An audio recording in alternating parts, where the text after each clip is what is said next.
Pecinta sepak bola Indonesia, kali ini kakak akan memberikan berita-berita terupdate dan menarik seputar sepak bola nasional untuk kalian semua. Selamat menyaksikan!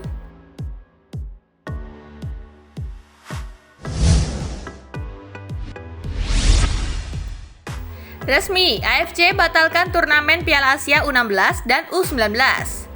Kabar buruk datang dari AFC yang telah secara resmi membatalkan turnamen Piala Asia U16 dan Piala Asia U19 untuk tahun 2021. Informasi itu didapatkan setelah AFC mengirim surat resmi kepada PSSI selaku induk sepak bola Indonesia pada 15 Januari 2021. Hal itu dikarenakan dampak dari virus corona yang masih sangat mengkhawatirkan, sehingga diambil kebijaksanaan bahwa turnamen Piala Asia U16 dan U19 sebaiknya dibatalkan saja. Tak hanya Piala Asia U16 dan U19 saja, ternyata ada banyak kompetisi lain yang terkena dampaknya juga. Meski belum menentukan tanggal pasti, tapi rencananya AFC akan menggelar kembali pada 2023.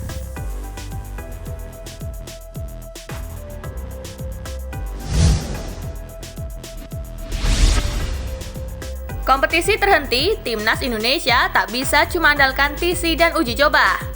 Pelatih sekaligus manajer Timnas Indonesia, Sinteyong, menekankan bahwa skuad Garuda tidak bisa hanya mengandalkan training camp dan uji coba.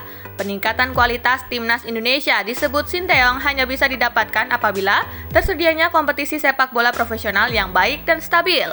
Atas dasar itu, juru taktik asal Korea Selatan ini berharap kompetisi sepak bola Indonesia bisa segera bergulir kembali setelah sempat terhenti akibat pandemi COVID-19.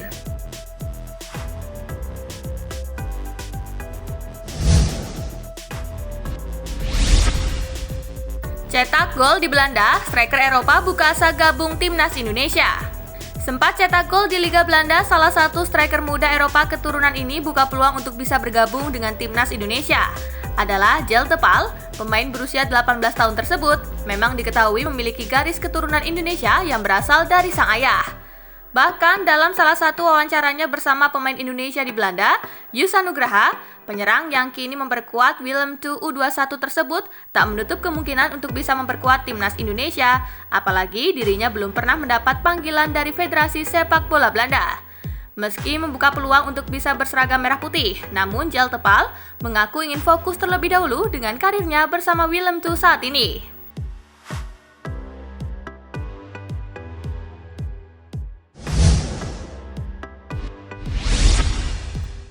Media Malaysia terkejut lihat fisik Timnas Indonesia U19 hampir samai Korea Selatan. Pelatih fisik Timnas Indonesia, Lee Jae-hong, baru saja membuat heboh setelah merilis hasil latihan para pemain sejak Juli 2020. Lewat unggahan di Instagram pribadinya, Lee Jae-hong memberikan informasi data statistik kalau fisik para pemain Timnas Indonesia U19 mengalami perkembangan pesat.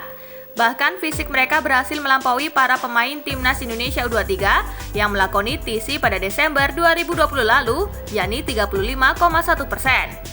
Akan tetapi, rata-rata massa otot para pemain Timnas Indonesia U19 rupanya masih kalah tipis dari Korea Selatan U19 yang sukses menyabet runner-up Piala Dunia U20 2019 lalu. Kabar mengenai perkembangan fisik para pemain Garuda itu kemudian mendapatkan sorotan serius media Malaysia Phuket FC. Fisik pemain Timnas Indonesia U19 lebih bagus dari seniornya, hampir samai Korea Selatan, tulis Phuket FC.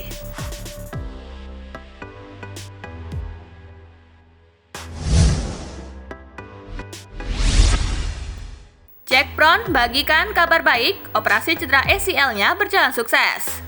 Pemain Timnas Indonesia U19 Jack Brown membagikan kabar baik setelah naik ke meja operasi karena menderita cedera anterior cruciate ligamen pada lutut kirinya.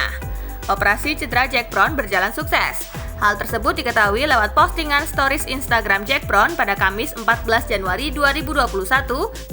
Mantan pemain Lincoln City U18 tersebut kemudian memberikan kabar bahwa operasinya berjalan sukses. Jack Brown pun mengucapkan terima kasih kepada semua pihak yang sudah mendukungnya.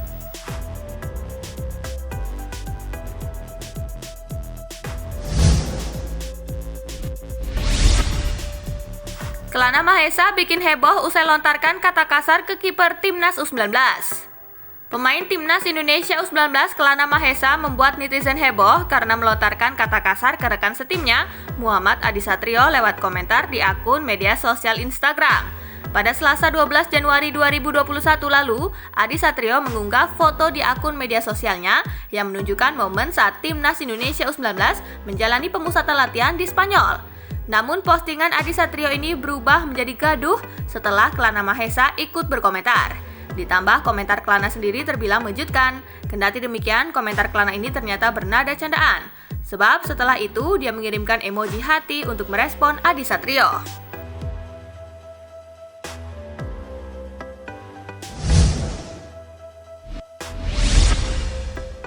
Kurniawan Dwi Yulianto batal memboyong Febri Haryadi ke Sabah FC.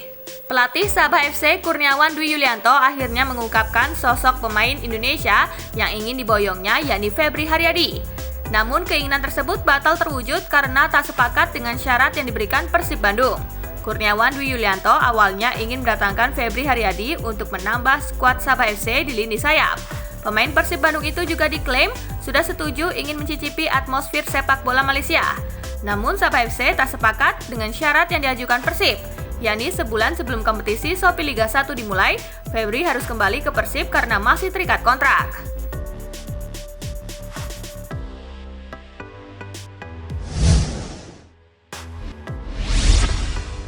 Respon Febri Haryadi setelah batal gabung Sabah FC.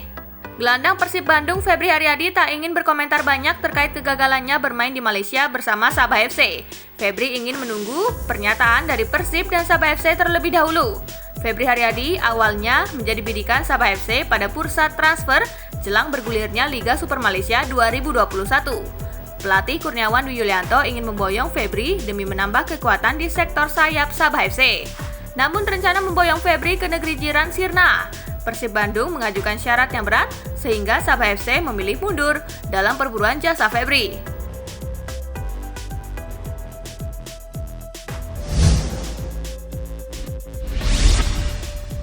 Menggiurkan, gaji pemain asing ASEAN di Liga Malaysia paling kecil 105,4 juta rupiah per bulan.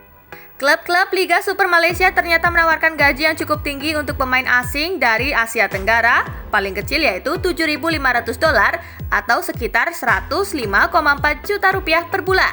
Informasi ini diungkap oleh pelatih Sabah FC Kurniawan Dwi Yulianto saat menjawab pertanyaan dalam acara De Pragi episode Kualitas Menentukan Harga di YouTube Jebret Media Kamis 19 Januari 2021 malam.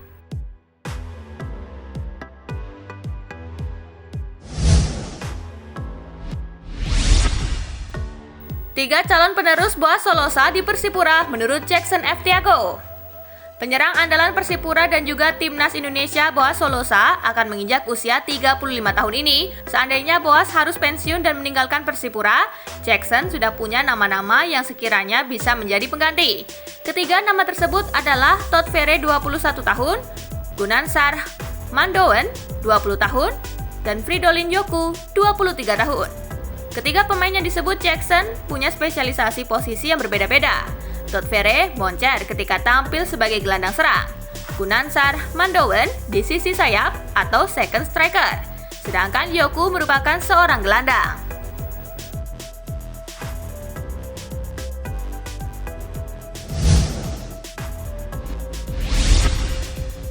Nah itulah tadi gengs, berita-berita menarik dan terupdate seputar sepak bola nasional. Simak terus ya berita-berita menarik lainnya dari Spasi Football Indonesia. Sampai jumpa di pembahasan selanjutnya.